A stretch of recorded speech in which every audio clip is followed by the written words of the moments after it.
right. Listen, thank you guys all very much for tuning in to another podcast. I will be your host for the next 45 minutes or so. And on today's episode, I got a chance to sit down and talk to Rene Masse. Now, before we jump right into the call, if this is the first time that you're listening to one of my podcasts, thank you guys all very much. I truly appreciate it. I really do. And listen, this podcast is produced each and every month to a couple things: educate you on real estate investing, get you wise on your health and nutrition, which I think is obviously important, right? No point in making this money and being successful if your body's broken down, right? And also the mindset required to become successful. And it could be in real estate investing, but really at the end of the day, whatever it is that you do, whatever profession that you're in, that's the most important thing. And from time to time, just learn about things that I like, that I'm fascinated with, about the world that we live in today, So I'm going to throw those in from time to time.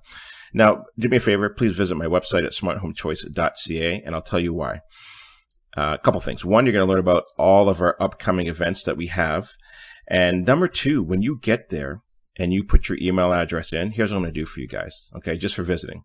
I'm going to get you a free book that I wrote on the Smart Guide to Real Estate Investing. And also, you're going to get another guide that I wrote. And this is probably one of the big reasons why people don't get into real estate investing is tenants. So I wrote a guide on how to screen tenants absolutely free. So check that out, okay? Now, in regards to the events that are coming up, man, I can't believe a year's come and gone. It's incredible. But we're going to be going on our winter hiatus. So when you get to our events page, there probably won't be anything there, but come back and check in January, and we're going to update everything for you guys. Okay. And last but not least, before we jump in the show, come back often and listen to the show, because listen, here's what I truly believe is that repetition is key. Okay. So come back, listen again, and listen again. And all the links to myself and my guests are in the show notes below. And with that, let's get into it. Okay.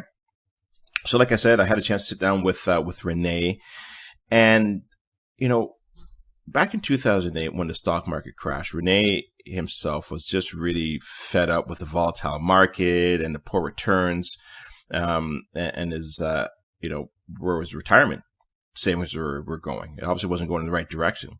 And here's what he did. He took control of his life. He started training and learning about real estate investing and became a real estate investor. But while he was doing that, he was also continuing to operate his business as a contractor. And then after about 5 years of doing this, he created a substantial amount of cash flow. And what that did was it allowed him to, guess what? Spend more time with his family, more time with his friends. And then here's a cool thing. What Rene did afterwards is that he didn't just keep the information that he learned to himself. He then shared that with his friends and his family, which I think is really important and really cool. And so what are you going to learn in this call? The mindset required to quit your 9-to-5 job. Is real estate investing more secure than a stock market? And I think you probably know what the answer might be with that.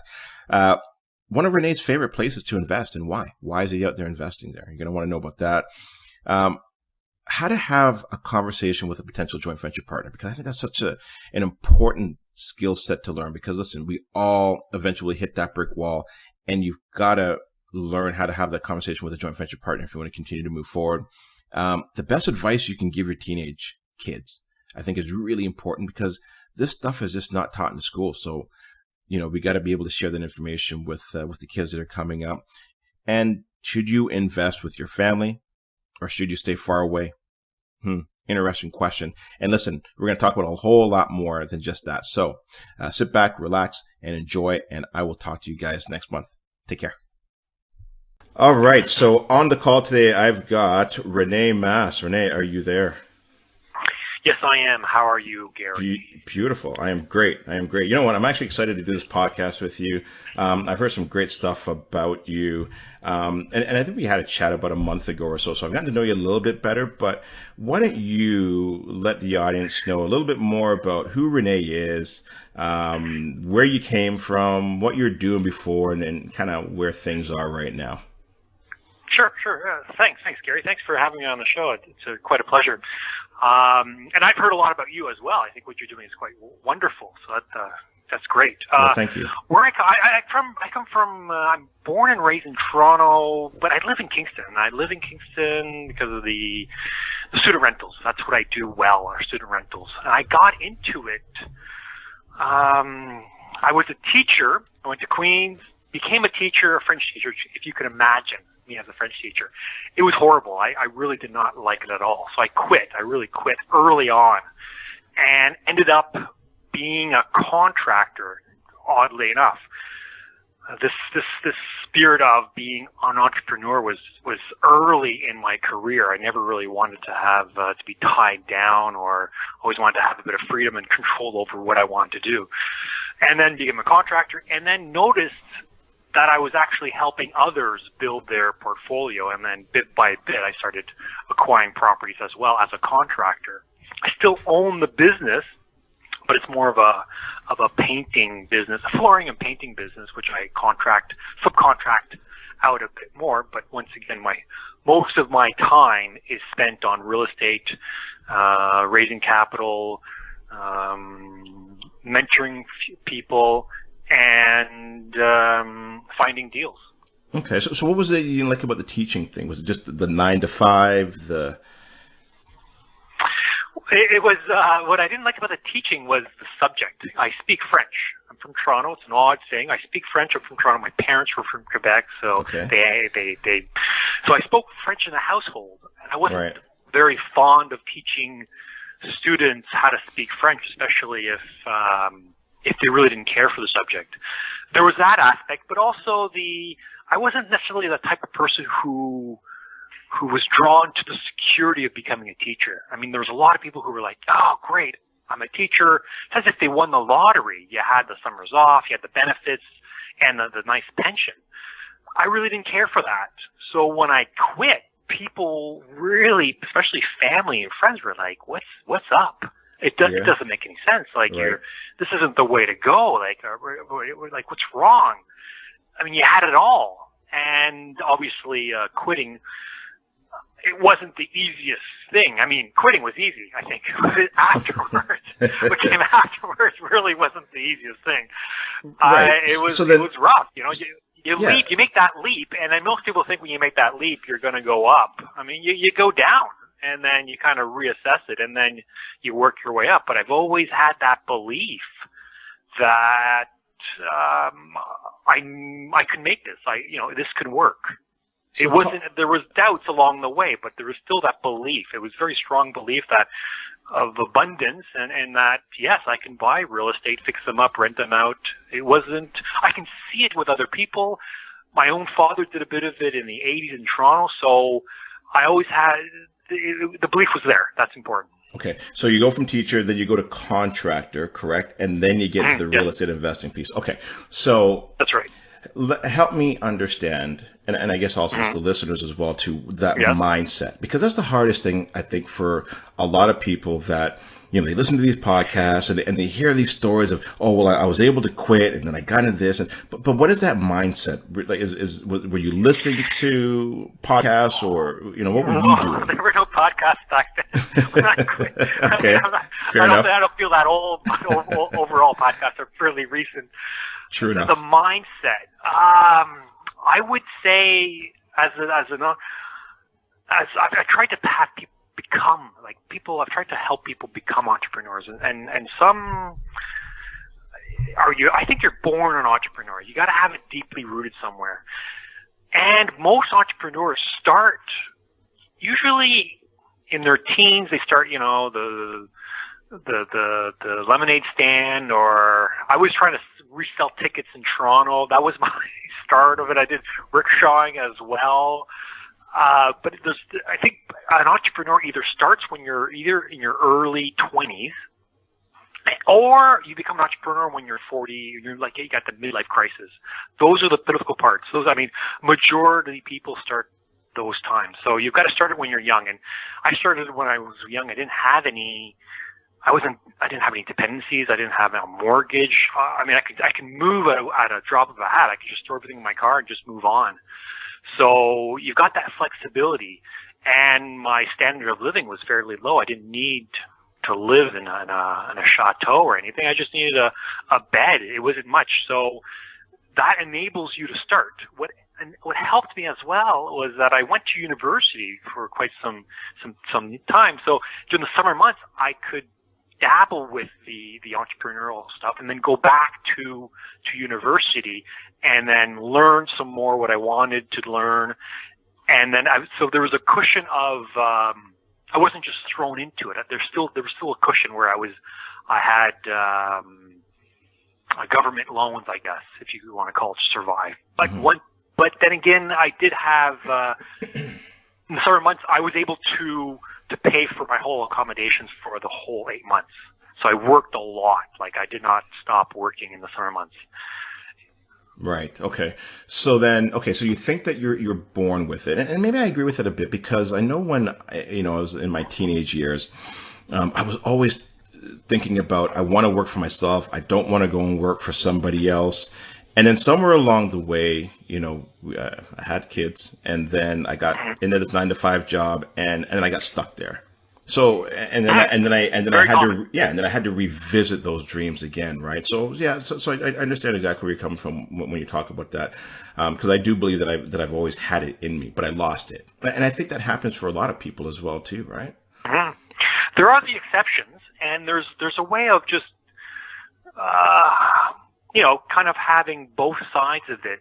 But what I think what it comes down to is that I meet a lot of people who want that independence of being an entrepreneur. It's just, you can't have it all. You can't have security and the independence.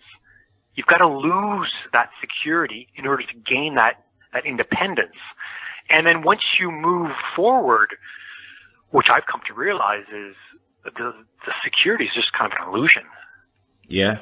It's really not quite real. I mean, in a way, is having a paycheck on a monthly basis secure? There's so many things that can happen. Security is an illusion that you create in your head. Yeah, no, I believe that. I remember when I had that 9-to-5 job, I thought that was secure. And then one day I walked into work and I just saw people getting fired left, right, and center. And that was the awakening for me. It's like, wow, this is not that secure. Yeah. So, and when yeah, go ahead. You can't have both. You can't have both. People want both, and that's where it becomes too much. Right. Okay. So you got to lose it. Yeah. Yeah. No, you're right. 100%. Okay. So you get into real estate investing. Why? Why real estate investing? Why not the stock market? So why not GICs or RSPs and all the other stuff? I dabbled a bit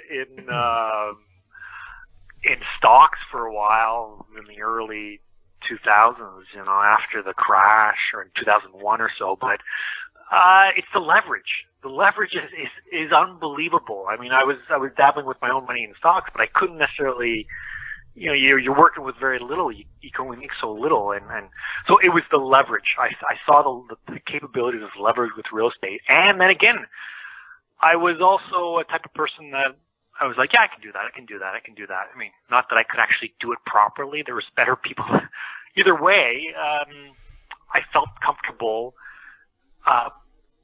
painting or doing flooring or fixing something up. It wasn't an arduous task. It's something I feel I can do.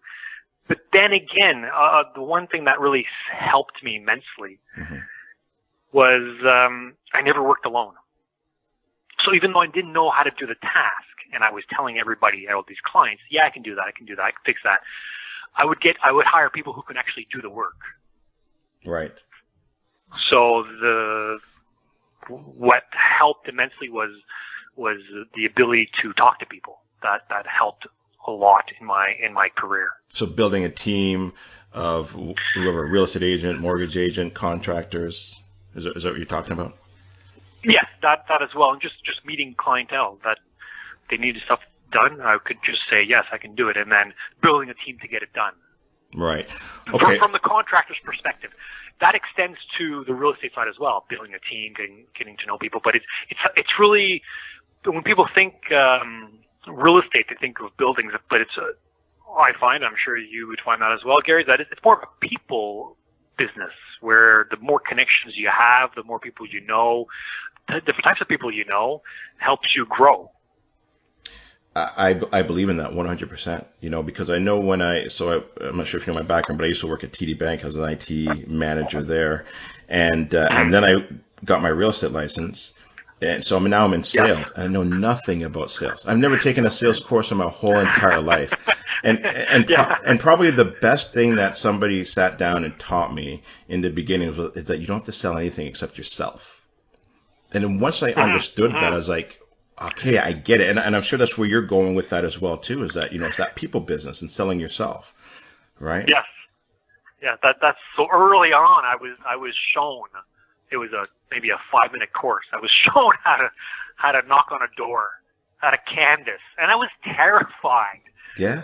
But every year, it was in university, so I didn't have anything else. I didn't have another job. I didn't want to go back home and live with my parents, so I stayed in Kingston, and I was shown how to knock doors. But every year, I got better and better, and then obviously I would hire others to help me knock on doors and do marketing and canvassing. And that's where it started. I did 10 years of it, and it helps with the sales. Someone mentioned to me once, if you want an education as a salesperson, go knock on a door for a year.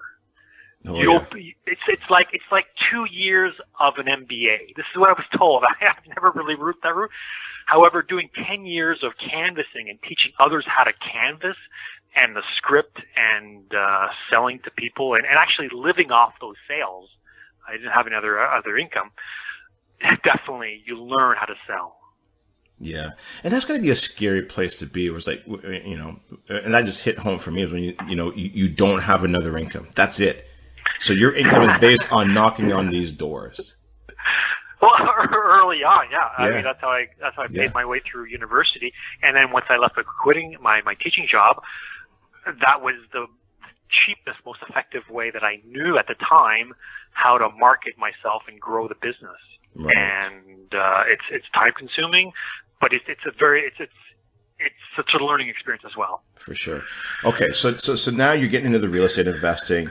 Walk us through that now. Are you buying these homes on your own? Are you doing joint ventures with other people? Like how do you grow your real estate portfolio? So when I first started, like most people, I bought my own home, and I bought my own home.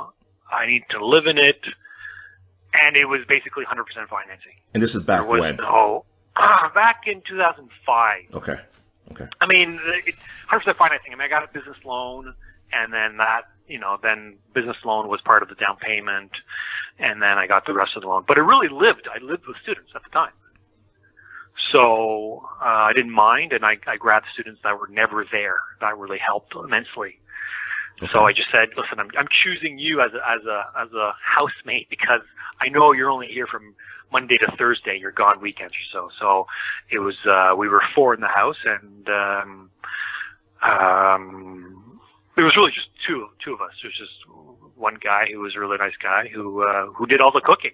I'd buy the food. It was a good arrangement. It was a really good arrangement. But it was also because at the time I was young and I didn't have any responsibilities and dependencies as well. I didn't have kids at the time. So your first property, your first one is a student rental. That's where you live, essentially.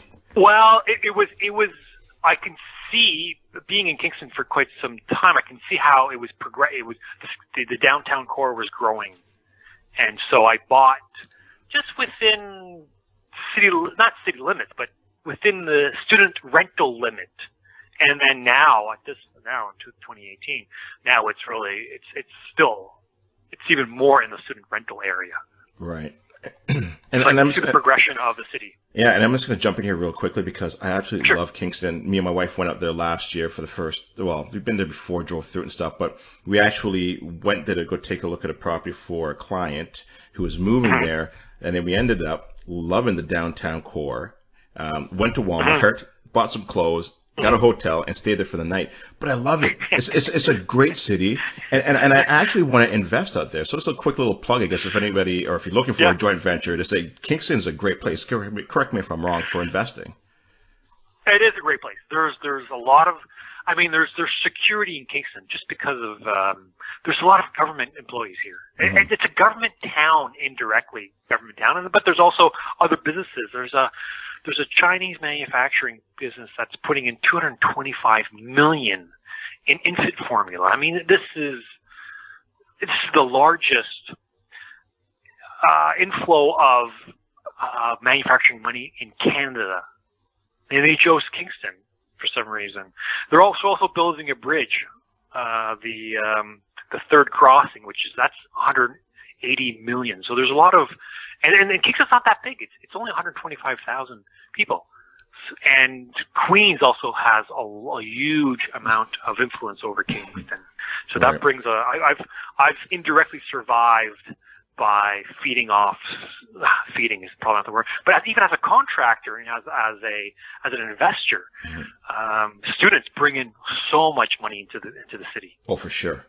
You can. I definitely saw that when I was there. Everything's catered to students, yep. And then the next demographics are retirees. Okay. So these are people who have, residual income. Students have lots of income because they've got money from the government or their parents. And Queens is it's a high-ranked university. Let's put it that way. I'm not, I don't want to say it's the best university, but it's high-ranked. So you need like very high averages to get in. Right. And there's 20,000 students coming in every year. It keeps on growing. So, there's a lot of students. It balloons in the once they arrive, it really makes an effect on the city. And I'm sure the vacancy rate must be incredibly low out there. Well, it is 0.7%. That's incredibly low. Downtown. Yeah. That's incredibly low, and they haven't actually stopped. Well, there's people from Toronto. They're going to be building, but it's a slow process, and it's what's happening. Also, is the vacancy is being affected by people who want to live downtown, but like myself, I only cater to students, so I've got to push them away, and so they don't have necessarily a place to stay. But that also helps. That also influences the vacancy rate as well. Okay. Now let's kind of get back to your story now. So you get that first property, and now you're moving into your second or your third property. What does that look like? Are you doing these on your own? Are you partnering with people? Well, the second one, at the time, I wasn't aware of joint ventures. I wasn't necessarily. I was more of a solo individual. I mean, I was working with a team, but I necessarily didn't think of working with joint venture opportunities or people at a different level. The second property was basically a commercial unit.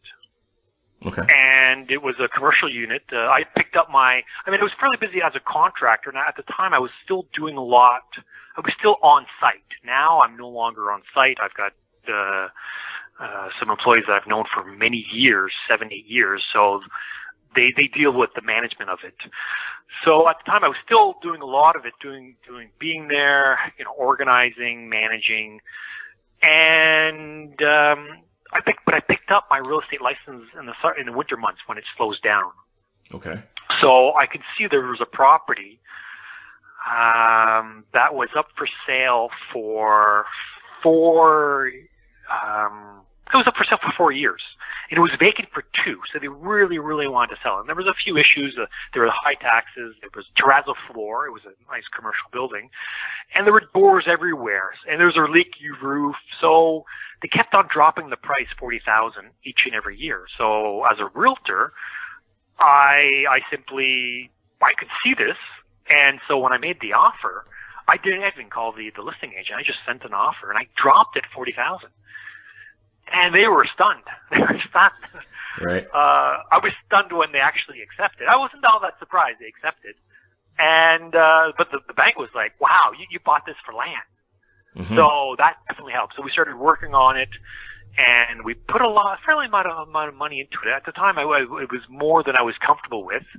There was, it was a bit of it was a leap into the uncomfortable zone, which was good. And then it all worked out, but the bank also helped because we refinanced right away. Basically, I bought it for basically nothing, and now it's tripled in price.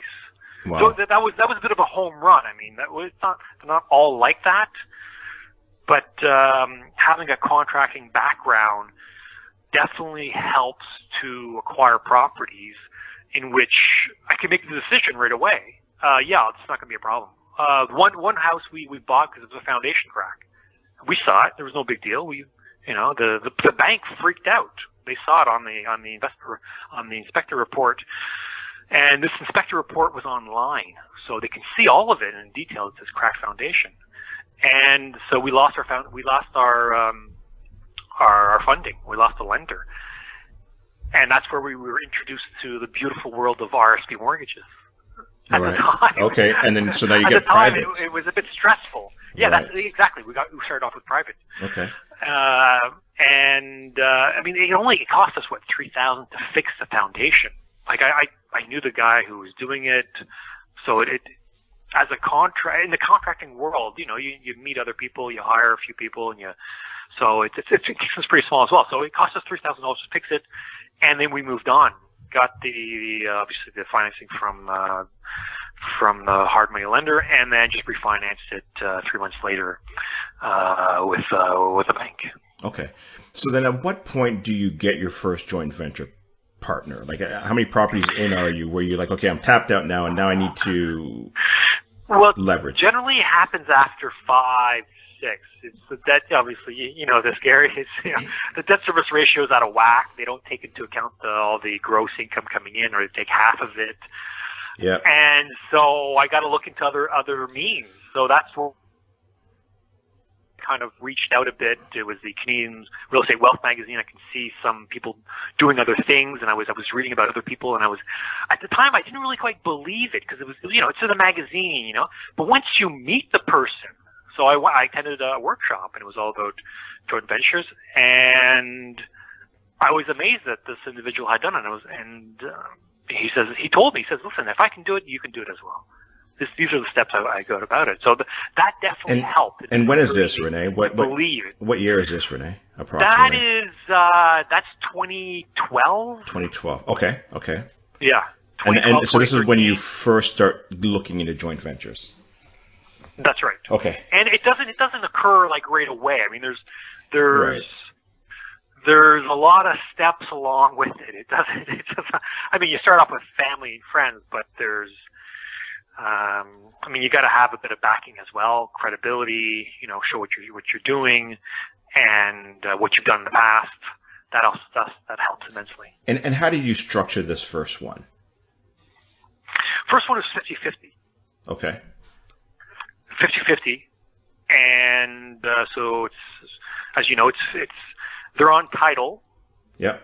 And they've got the security of being on title, and we split basically profits and losses 50-50. And the down payment as well too is 50-50. No. At the time, because I had, but again, this was actually family member. The first one was a family member, so there was credibility right there. Okay. But it's easier with family. It's definitely easier with family. Yeah. And so who's putting in the funds? I'm missing that part. They are. Okay, so they're putting in all the funds and qualifying, exactly. And then you're bringing in the expertise. Exactly. Okay. So how do you sell that? That's the hardest part, I think, where a lot of beginning investors or even advanced investors sometimes have a hard time with that. Mm-hmm. How do you sell that piece? Because is that a mindset? Yeah. Is it just you're selling your expertise? So when I started off, firstly, I would just talk to everybody about it, mm-hmm. and I corner someone in a party and then just hound them on real estate for an hour. Pretty much corner them, right? Not the way to go about it. It just does not work. It just does not work. Or people think that you're all money hungry and that you really need it. And even the word "need" would be avoided. So, what's helped? What I've realized is you can't necessarily create the need, create the hunger for it. They got to have it. It's a lot easier. You could create the hunger for it, or the need, or the craving, but that's a lot more difficult. So a common question would be, what do you invest in? I mean, if you're at a party, you don't necessarily start off with that, obviously, but you start off with commonality. You start off with engaging the person. In fact, one joint venture that I found was basically, it was at a friend's party, and obviously, what do you do? What do you do? You start talking about what you do, but I didn't go on into it. It was just like on the side, and we had a common interest, which was we had both lived on the same street in Toronto. Okay. So there was a rapport, and then we spoke about everything but real estate.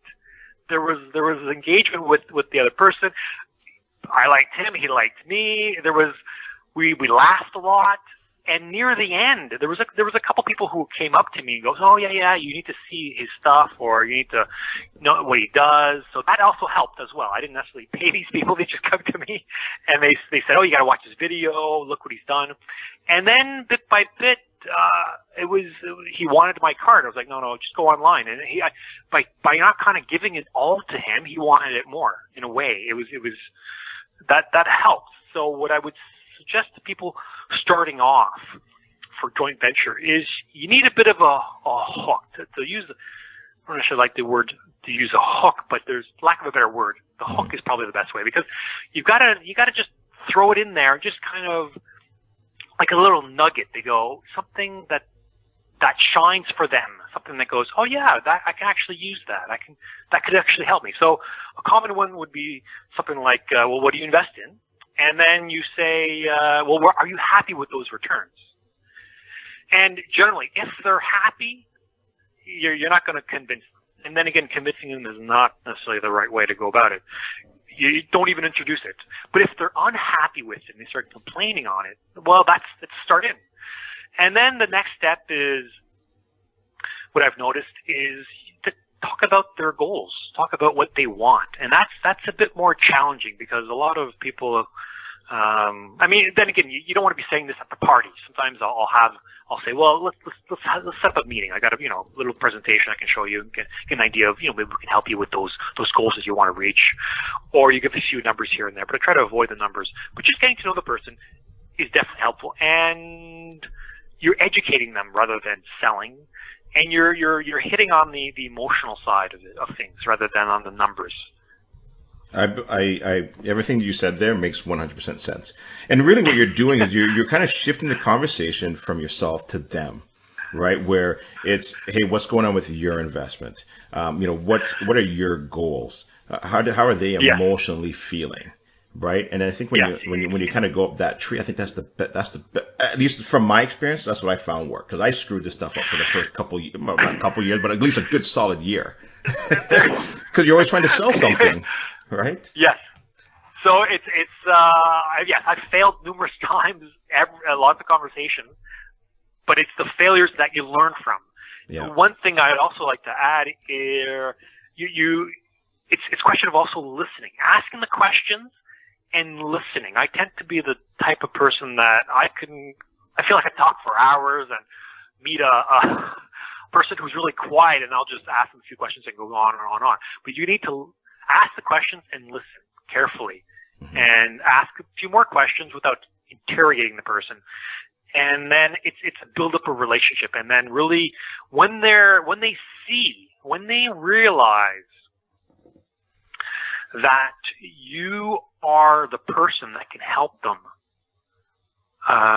solve their problem or create the future that they want, if you're the solution and you've educated them, and then you present the whole shebang, the exactly your team, this is my past opportunities, this is what I look for, this is what I do. You get into the nitty-gritty details of it. Right. And then you're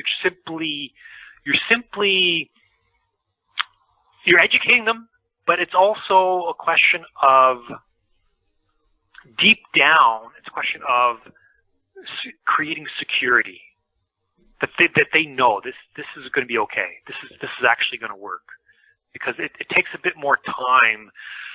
They may not realize it, but they may have these preconceived ideas of real estate or of money or of certain locations or the market.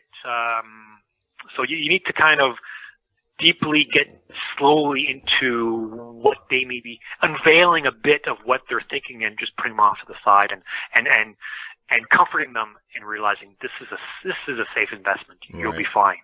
It's almost like as if you're trying to slowly move them from one form of security, which is their job, into another type of a form of security, which is real estate investing. But you've also got to do that slowly and easily, correct? Yeah, it's not, you don't, few people will come up to you and go, here's $100,000 check, here you go. It doesn't happen that way. It's a build-up. And then once you got the reputation, people know you, then money comes towards. I'm sure you've heard the saying, it's you create value. Once you create value, the money flows. Yeah, you're right. Absolutely. So most investors yes? No, go ahead. Well, most investors I work with aren't necessarily there. Like I don't promise. They're mostly retirees. I don't promise them that they can quit their job. They've already, they're just looking for additional income, which is definitely helpful. Or they want to travel. They don't want to be taking care of tenants or fixing up the place or even finding the place. They just want to make sure that their money is working for them. They're not looking to quit their job. They're either happy with their work or they're kind of semi-retired. Okay, so let's say now, somebody's listening to this, they take all of your tips and your tricks and they go out and they do it and takes them maybe 6 months to figure this stuff out and they get it. Mm-hmm. Do you now recommend, so they have their joint venture partner now, do you recommend that they take their partners out to look at properties with them? Who doesn't have the real estate investing background or expertise? It's a good question. It depends on the investor. I would say no, because often when people see, I deal with student rentals.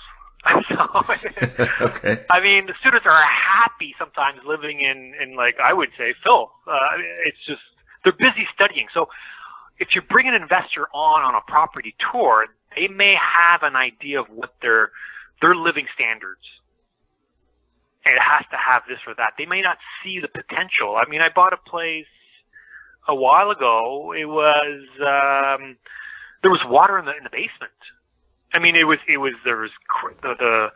was problems basically. I was buying problems. When we buy as a real estate investor, entrepreneur, you're buying problems, distressed properties that aren't up to care, because that's where the equity and the forced appreciation comes in. So if the investor or the passive investor does not understand that, it could throw off a lot of people. So I wouldn't necessarily, I provide pictures before and after. I provide the opportunity, but once again, it comes down to, well, listen, this is how much you're going to get after 5 years of it. You know? And this is what I've done in the past. This is what we're going to be doing. It's going to bring up the value. We bought a place and we knocked it off. Maybe it was 10% easily from the market value, because there were problems with it and we had to fix it. And then we got in there, we threw in it easily $20,000 to $25,000. Fixed new roof, new windows, the kitchen, painted the place up, and even furnished it for the students. Right. And we brought the value. Now, in fact, just last summer, someone called me to buy the place. They want to buy the place, and I'm like, no, it's not for sale. So the joint venture, I was predicting lower returns, but with this situation, it's actually going to be higher than I imagined. And for that one there, you didn't bring the investor out, or maybe they saw it afterwards. They saw it after. Yeah. They saw it after, and they were, you know what they say, Gary. They're not necessarily investing in the property; they're investing in you. So if you present yourself in a matter which you know what you're doing, and if you're confident talking about it, you're not hesitating or doubting things, you know exactly what the plan is, and this is what we're going to be doing, there's validity and security in there. So they don't necessarily need to see the place. Yep. And listen, you know what? I think you've said that 3 times now. So listeners, listen to what Rene is saying, okay? They're not investing in the property. They are investing in you. I think that's an important piece. Yes. That's very important. If the thing is, once they start looking at the property, then they're going to start looking at all these other things, and it's just problematic. You don't want someone who's just going to be at your back constantly. It's not the property. It's not the good relationship for you. Right. No, I agree with that. Now, you also talked about something earlier too, investing with family. Are you okay with that? Do you recommend partnerships with family? Well, that's a good question, because my first JV. That's my job. My job is to ask these tough questions. yeah, that's a good question. So, my first one was with my mother. Okay. First, because in a way, it kind of worked. It coincided with my development as an entrepreneur, real estate investor, but also with she sold her. She was done. She was finished with being a homeowner. Like, it was just the maintenance, cutting the lawn. My father had passed away. She needed to sell. She just wanted to sell. She got a very good amount. Well, that property. In fact, they had bought it in 1971. So imagine the appreciation. Yeah. They bought it for like $26,000 in the east end of Toronto, and then they sold it for she got an amazing price for it. Sold it for close to $780 or so. Yeah. And so she had a fairly amount of money to invest in. And so what start off, siblings and are saying, well, you got to invest in this, you got to invest in that. And I kind of showed her the potentials with real estate, and it worked. I mean, it was fairly easy to convince because it was my mother.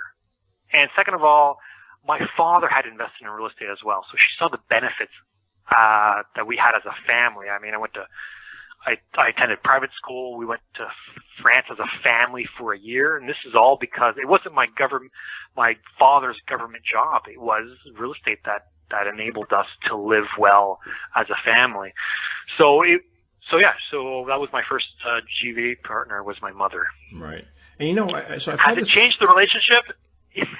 Slightly, because my mother wants to know all the small little details of it, but I keep on telling her, it'll be okay. But I think she's a lovely mother. She's just, as is most mothers, she likes to worry a bit, and so she's always asking a few questions. But I think now less and less, and especially when she's on trips, when she's vacationing, she's not worried at all by it. Right. Now, I mean, I don't know how large your portfolio is, but I mean, have you gotten to a point where you can now potentially live off of the income coming in from your investment properties, or are you still working towards that? That's a good question. So with student rentals, it's great cash flow. I mean, there's properties that several properties that cash flow more than $1,000 a month, positive cash flow. So that definitely helps with it. Mm-hmm. I'm very, very grateful for the way I live. I have extremely a lot of freedom, but once again, that's what I want from the start. Okay. So to answer your question, I do still operate. I still have, substantial amount of money coming in from the student rentals. It's when there's repairs that throws me off a bit, but I still own a renovation / painting company that we do a lot of commercial painting. So that also enables me to cover certain expenses on the properties. So in a way, I do have a lot of freedom. I mean, I don't necessarily have to be anywhere at a time or so. So yes, I have gained financial freedom with real estate. And a renovation company that I've operated and owned for 20, 25 years. And so I've been able to, through that persistence, through that grinding of 25 years, I'm able to operate it through simply the phone call. Right. And by paying good people, by having good people, you pay good people well, and then they can do all of it, and you just get a certain amount. Right.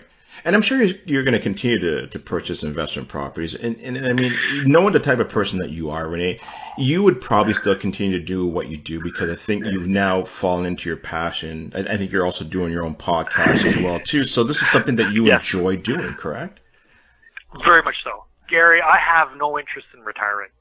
I'm the type of person that I enjoy my work. I enjoy talking with people. I enjoy creating things. I enjoy bringing value to others. I'll be doing this. I won't be slowing down. I mean, there are times where I feel I need a break. Then I go on vacation. Once again, I'm not even a vacation type of guy. I don't see myself on a beach doing nothing. It's very hard for me to do nothing. I tend to be the one who engages with people, I like to know who they are, what makes them tick, what's their passion, and if I can help them in one way or another, that's me. I can help. Yeah. So I've always, it's ingrained in me. I'm not looking for retirement. I'm not looking to quit what I do. It's an ongoing thing. It's interesting. Yeah, it's interesting when I ask that question to other people as well too, especially like entrepreneurs. They say the same thing as well too. They're not looking to retire or quit. But I remember when I worked at my 9-to-5 job, that's all I could think about. Like I can't wait till I was 65. And I was like, okay, I got to change my life here. If I'm going to wish away like 30-something years. I think it's what is projected on society, that happiness comes when we're on the beach, we're tired, and we're not thinking about work or stress. Yeah. It's not quite the right picture. Most entrepreneurs I know, they're thinking about their stuff constantly. I mean, they're functioning, but they're living it, breathing it constantly. There's no. Some people ask me, and I find the question kind of. I mean, I understand what they're saying. They something. How are you busy, or are you off today? These questions don't make any sense to me, because I'm constantly thinking, I'm constantly growing, I'm constantly living and building the business, talking to people. It never really stops, because my life and my business are intertwined in a way. Right. Yeah. No, that makes a lot of sense, because you've now, you've built what you do on a day-to-day basis. It's just who you are now. Right? Yeah, but it stems also early on. I mean, I wasn't the A student. People think the way I dress, the A student. No, I barely graduated from high school. I went to private school. That definitely helped, and it got me to university and all that. But what I've noticed, one trait is that if I didn't like doing something, I didn't do it. And you can't do that in high school. So early on, if I didn't like it, I just wouldn't do it. But the things I liked, I excelled really well. And most entrepreneurs are in that boat as well. What they love to do, they'll do, and then they delegate the rest, which enables the growth of the business. Even Bill Gates, after being CEO, he quit being CEO, he didn't like it, and then went back to developing and writing code for a while. I mean, he went back to what he loved to do. Yeah. You know what? Same thing. When I was in high school, I was a solid C student. Actually, I got some D's along the way. You know what it was? It didn't interest me. And I remember going into like exam time, and I would try to figure out how many questions I had to get right, and then I would just leave. I wouldn't even care about the rest of the test. I was like, I don't care. I'm going to pass, and I'm done. Yeah. Yeah. So it does reflect on the education system. Yes. Because that's a whole different subject as in itself.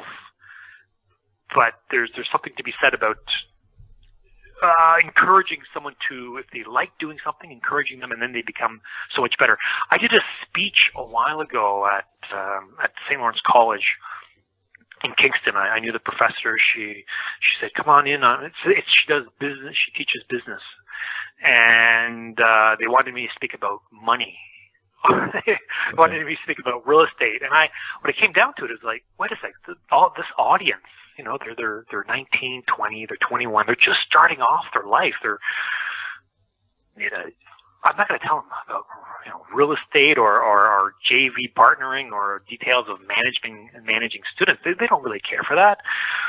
So the speech was all about experiences in life. I told them, listen, what experiences do you want in life? Write those down. Exactly. Everything. And then the second column, spend time writing down the skills that you need in order to help with those experiences. I mean, certain experiences, if you want to go to Europe, sure. But if your dream is to travel Europe for a year or two, well, what kind of skills are you going to need to acquire? And it may be as simple as working in a bar, working in a restaurant, which enables you to have that experience fully for a year or two or 3 or whatever, how long you want.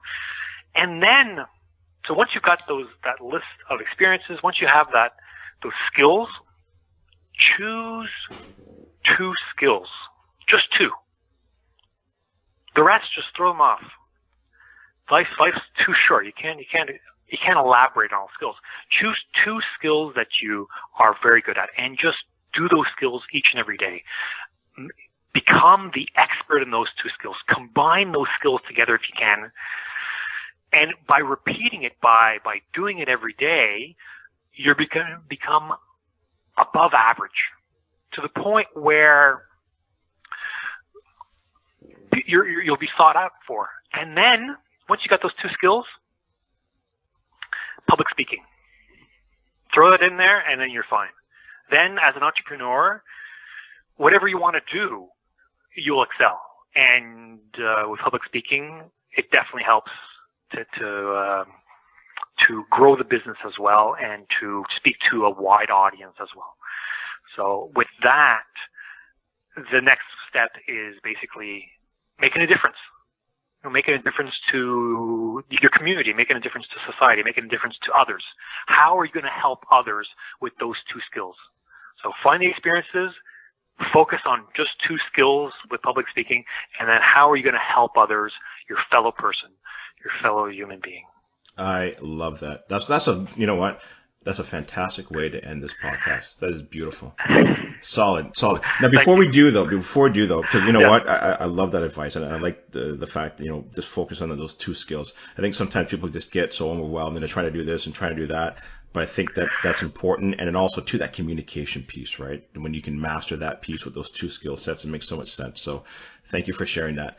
Now, You're very welcome. Yeah. So now if you were to do this all over again, okay, God came down, he said, listen, Rene, we're going to give you one more chance here. What would you do different?